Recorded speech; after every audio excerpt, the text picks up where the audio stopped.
Hey, what's up, world? It's the Pay Me No Mind show with your host, Wood. How's everybody doing tonight? I'm amped. It's Friday, payday. Got a lot of boxing coming on tomorrow. I don't know if you heard the last podcast with my special guest, B. Wood. But the PBC has a big card tomorrow night on ESPN.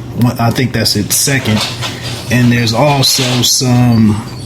Ronda Rousey is fighting tomorrow night also in Brazil, so we might get into that.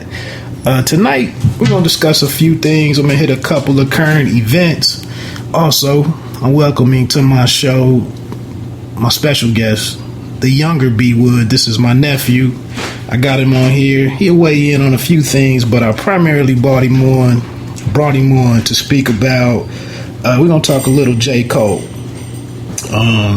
I know we're months out since 2014 Forest Hills Drive dropped. I think that was in December? Yeah, December 9th. Yeah, see how much of a fan he even knows the date.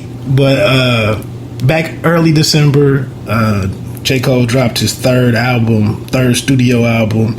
I just wanted to get his take on it because older people... I'm gonna try to look at hip hop through the eyes of a younger person, similarly to how I looked at rap when I was in my early, in my teens.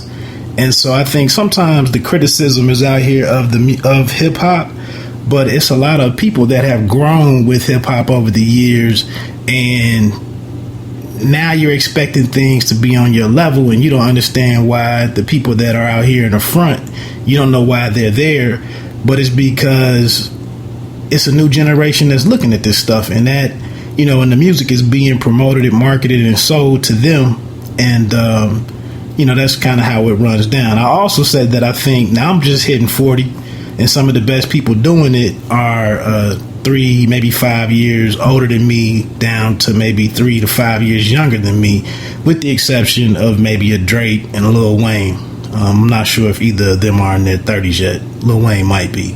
But that's another pet peeve of mine, is that people my age that kind of grew up in that golden era of hip-hop don't necessarily support a lot of the material that comes out anymore, whether it's older rappers or newer rappers, or some of the older rappers who've been pushed to the side, but are still making still regularly putting out albums, but they've just been forced away from the majors at this point. So I just spoke about some of it, but we'll get into more of a detailed discussion on J. Cole. That's coming up to close the show. First of all, I want to say what's up to the One Take family. Like I said the other day, you can now find us on iTunes under One Take Podcast Nation. You can find us online, onetakepodcast.com. You can find me on Twitter at E_pluribus_wood.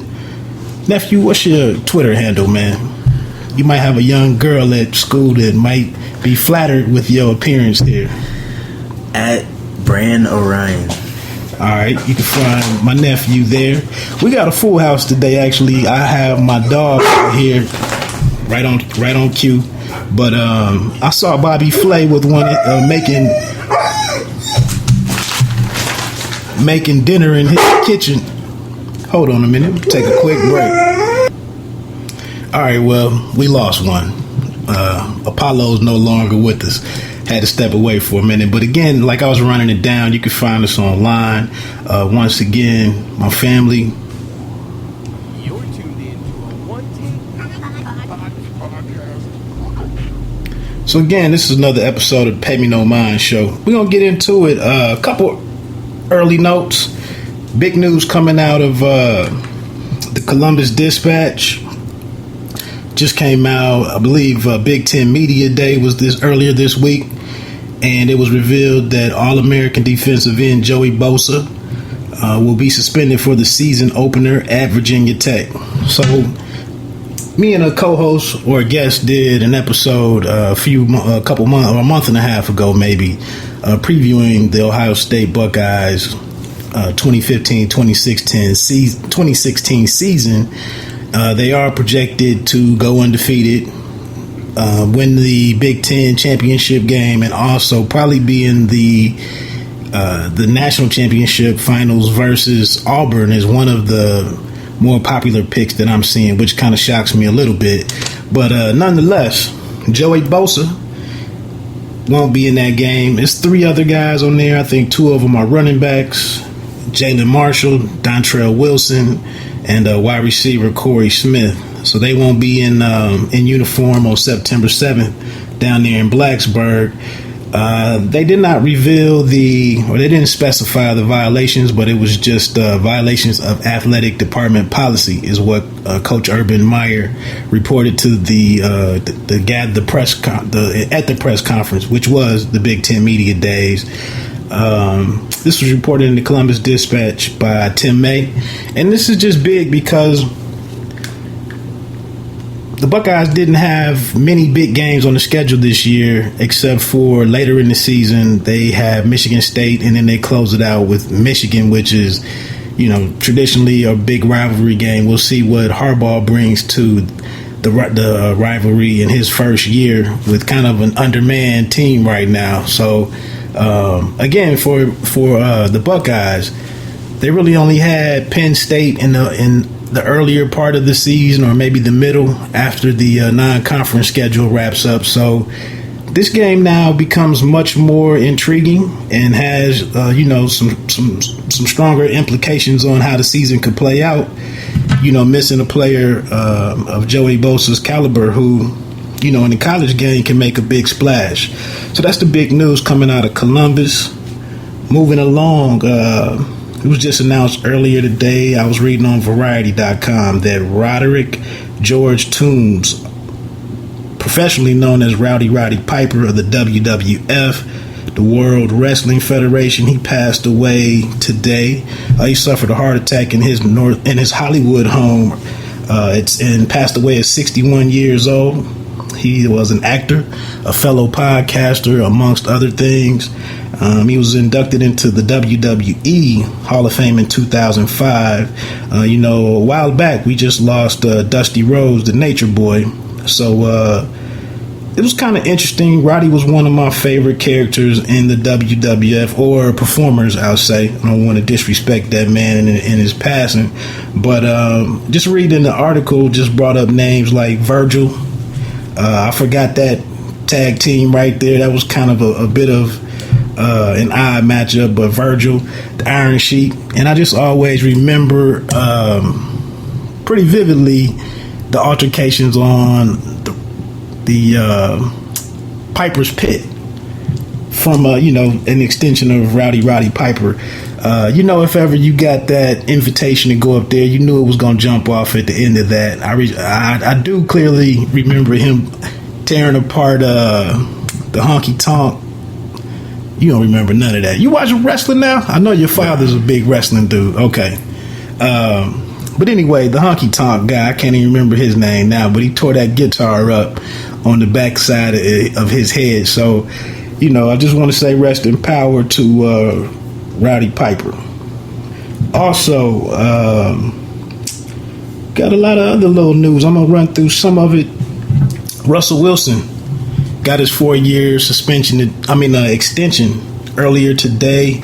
They were able to wrap that up with just a couple of hours remaining on the deadline that was put out there for them to have an agreement. So he just got a big increase, going from probably 1.5 million to getting a $31 million signing bonus. He'll get 20 of that immediately, with 11 of it coming in April. So I know things are feeling a lot better for the Wilson family. The total of that is $87.6 million. $60 million of that is guaranteed. That's pretty awesome. I mean, they can say top 5 defense, beast mode, et cetera. But for fans following teams that don't have a clear-cut starter or an elite starter under center, you know how it is when you don't have a number one option back there. And, I just think that's kind of part of the business. That's how it goes for quarterback, a mediocre to an elite quarterback, is just going to get paid. I mean, we saw Cutler get paid. We saw Kaepernick, who had one of the bigger contracts under Green Bay's Aaron Rodgers, has the biggest deal in the league. But Kaepernick was, he had a big number, but it's kind of the math is a little funny how that averages out. But what he signed for put him at number 2, and he's a guy whose play has declined the past 2 seasons. It's talks of him possibly being shipped out of San Francisco, so it's a make or break year for him. But also, Andy Dalton is another guy that's getting paid out there, and is just at best a mediocre or a mid-level talent. So, congrats to Russell. We'll see what they bring. He's won the most games in a quarterback's first 3 years. I think he's 2 or 3 games in front of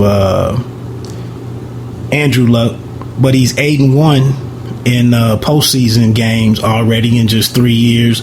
So when you can boast of accomplishments like that, you really can't tell a man it's just all defense and running. He did get into a great situation, but that's just kind of how it works out. So, like I said, shout out to Russell Wilson.